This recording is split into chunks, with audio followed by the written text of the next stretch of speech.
Ella habla sobre espíritus que ella ha visto. Dice, y mi pastor no me cree. Y yo he oído voces de parte de Dios, pero también de parte del maligno. Yo no sé qué hacer. Que porque Bueno. ella le dice al pastor y el pastor no le cree. No, yo creo que el pastor... Usted tampoco. Eso iba a decir. Sí, yo creo que... No, yo hay cosas que las creo de lo que ella plantea ahí. Hay otras que no. Por ejemplo, es bueno que nuestra hermana entienda que los espíritus no se ven. Exacto. ¿Cómo hace para decir que ella ha visto espíritus? No, esa es la consecuencia de la predisposición acerca de una situación. Creo que en el reciente pasado hubo alguien que preguntó algo como parecido, ¿verdad? Sí, señor. Y contamos una anécdota muy importante, que hoy no es problema volvérselo a recordar. La predisposición del individuo lo lleva a ver, a oír, a sentir cosas que no se están dando. Usted recordará en una iglesia donde vimos pastores que hubo una hermana que ella no volvió a la iglesia. Y sucedió de que nos fuimos a visitarla. Y al preguntarle nos dijo, hermano, lo que pasa es que me caí de una escalera y tengo una fractura en el pie. ¿Lo recuerdas? Eso era lo que ella, ¿qué? Creía. Y le hacía que su pie estuviera hinchado y andaba incómoda con un apoyo porque ella tenía el pie fracturado. Eso era lo que ella pensaba. Recuerdo que aquel día yo le dije, hermana, usted no tiene nada. Vaya hoy, tómese una radiografía y se dará cuenta que no tiene nada. Ella se ha ido.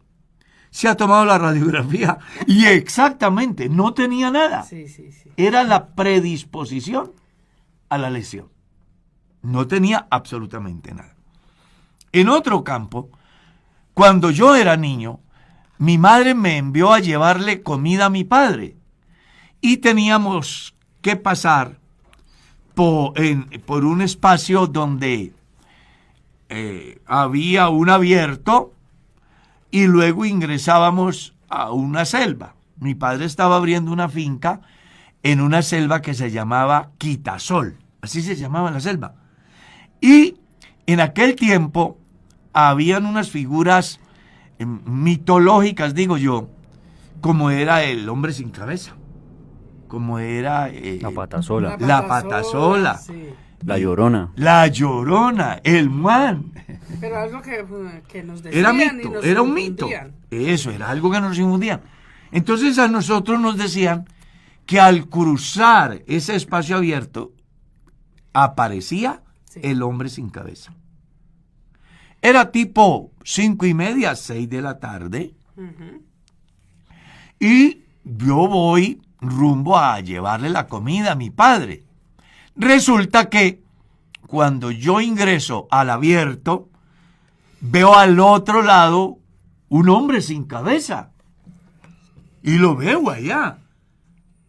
Pues, campesino que se respete, carga un machete. Y como buen campesino, yo llevaba mi machete o mi peinilla, no sé cómo la llamarán algunos. Y dije, yo tengo de todas maneras que pasar. Así sea el hombre sin cabeza, yo tengo que pasar. Cogí el machete en la mano, temblando. Como dicen vulgarmente, estaba que evacuaba en la ropa de miedo. Pero yo tenía que pasar. Oh, sorpresa, cuando llegué allá, era un árbol que habían cortado.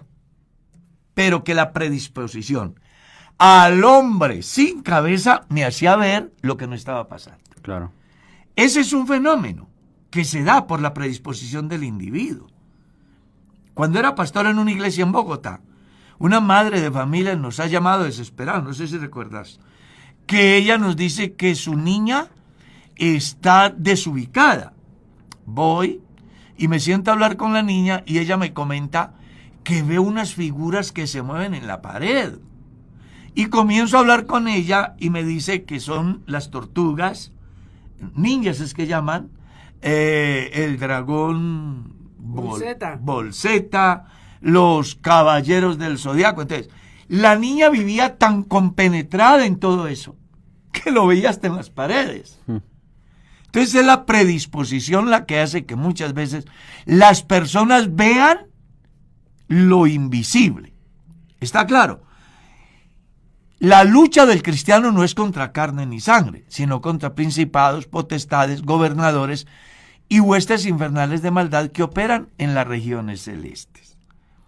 La única razón bíblica que muestra que un ser espiritual puede ser visible es cuando Dios envía a sus ángeles a cumplir una misión, pero a sus ángeles, no a ángeles caídos, porque hay una diferencia bien grande. Sí, señor. Como también en el caso de Dios, Él, siendo espíritu, dio la oportunidad de que los seres humanos, a través de diferentes teofanías, pudieran verle, pero no en la esencia de Dios, sino como un varón, como un ángel, etc. Pero no existe en la Biblia registro alguno que diga que los demonios se ven. Eso no aparece en la Biblia. Y que he escuchado voces. Con respecto a eso, sí puede ser posible allá dentro de la conciencia, y yo se lo digo por experiencia propia. Cuando yo era creyente, en una iglesia, a causa de el boom de la manipulación espiritual en la conciencia del individuo, recuerdo que me arrodillé a orar. Y mientras yo oraba, algo me decía allá en la mente, en la conciencia. Yo escuchaba que me decía, ¿para qué oras? Dios no existe. No pierdas el tiempo. Dios es un invento. ¿Ves? Pero no era un espíritu que estuviera viendo, sino un pensamiento Exacto. que me hacía como reflexionar y sentir que alguien me decía eso. Sí, sí. Pero, oh sorpresa, en ese tiempo en las iglesias se utilizaba mucho la música para orar. Los cristianos nos poníamos a escuchar música y orábamos. Y estando en esa situación, salió una canción de la familia Moreno que entonaba un niño donde decía la canción, en el libro de los Salmos, Sí, sí. Dios de ustedes me dio razón. Dijo el necio, Dios no existe. En su necio corazón. Perdón, dijo el hombre, Dios no existe en su necio corazón. Bonita la canción. Claro, muy bonita. Y en ese momento se rompió la cadena. Listo. Fui libre. Mi madre tuvo un tiempo de crisis psicológica muy interesante, donde ella decía que alguien le hablaba al oído y escuchaba mensajes como, no vuelvas a la iglesia, tú no tienes salvación. ¿Ya? Un hermano se vino desde Belalcázar Caldas a La Victoria, yo creo que Mercedita recuerda, y me ha dicho, pastor, yo me vine porque allá en Belalcázar el diablo me perseguía y me decía tantas cosas y yo me he venido. Y le he dicho, pues devuélvase porque por aquí también está. ¿Ya? O sea, el problema está en la conciencia del individuo, lo que escuchamos. Yo me atrevo a decir que todos los seres humanos alguna vez hemos escuchado un mensaje que involuntariamente nos ofrece algo, nos incita a algo.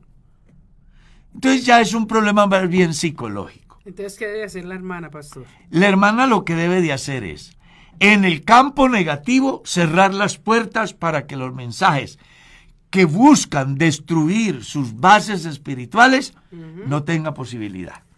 Y en el campo positivo, cuando Dios le hable, porque Dios le habla a uno. Yo recuerdo una vez que me iban a atracar, me han colocado un revólver en el pecho y un tipo me está diciendo que tengo que entregar el dinero. El dinero era de la iglesia. Yo les confieso, ese día yo vi ese ladrón pequeñito, pero escuché una voz allá muy adentro que me dijo, ¿eres cristiano? Tú no puedes hacerlo. ¿Qué quiero decirles con esto? Que cada vez que escuchemos la voz de Dios, hay adentro de nosotros que nos dice, no puedes dar ese paso. Y que nos lo dice a través del mensaje del texto. La Biblia dice, ¿sí? Pues que abramos la conciencia, oír la voz de Dios de manera colectiva en la congregación, de manera lectiva cuando estamos frente a la palabra, o en la conciencia cuando recordamos el pasaje que podemos escuchar la voz de Dios. Vamos a fortalecer esos aspectos. Pero cuando los mensajes lleguen negativos, cerremos la puerta. ¿Y cómo lo podemos cerrar? Vistiéndonos de toda la armadura de Dios para que podamos estar firmes contra las acechanzas del diablo. Amén. Sigamos.